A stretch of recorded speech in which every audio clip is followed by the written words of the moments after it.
Hello there. So in today's quick video I wanted to talk a little bit about some of the laws of motion, or like Newton's laws of physics. So as you know, there's three. Don't really need to worry about the first law too much, that's the law of inertia.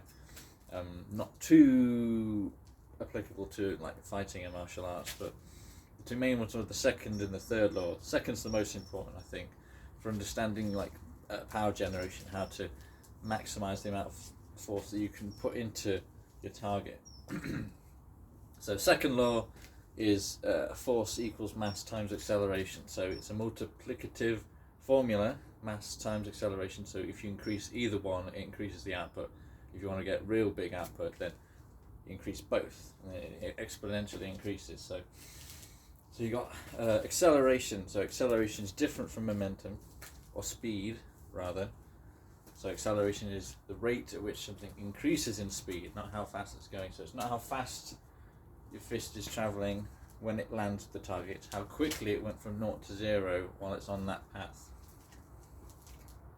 So how that explosive and that sudden burst of speed from nothing to just there, suddenly. So explosiveness, explosive speed is really the key to like getting really powerful strikes, whether it's punch or kick or anything. You want that explosive speed, you want to develop that.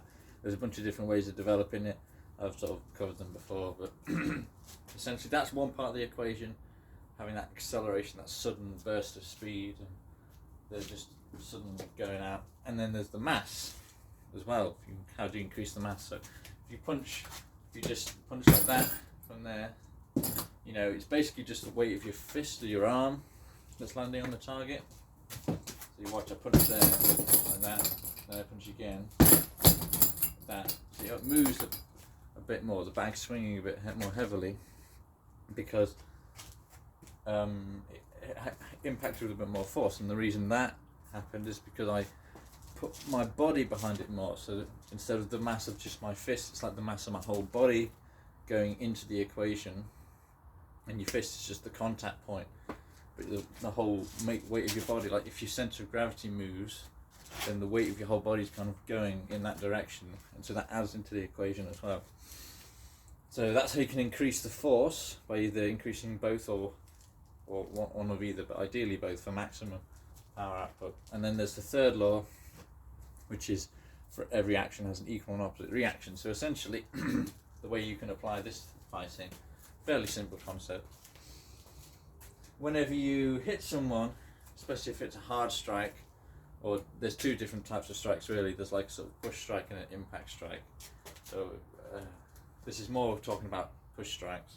An impact strike is where you kind of snap it back, so you pull it back in after it hits the target, so the bag doesn't swing as much when you do that, as opposed to like more where it swings a bit more because you push it.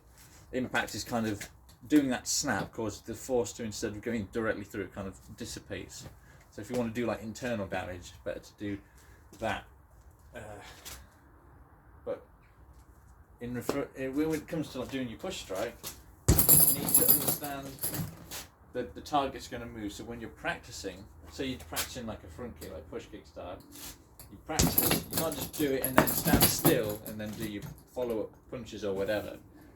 Because in reality the target's going to have moved, it's going to have gone over there. So you need to understand you need to go and then move to get closer. Or if you're doing pad work with someone, you're hitting for the head, you need to understand that if you do land a headshot, it's going to cause the head to snap or like back or like move out in some way. And so the pad holder can't just stay in the same place, because the actual target in reality isn't going to be there, because it's going to cause it to move. So you need to move continuously in like a realistic way. You need to understand how that would happen. So that's just two little bits of how you can incorporate the laws of motion, mainly the second and third, into like martial arts practice. And otherwise I will see you on the next one.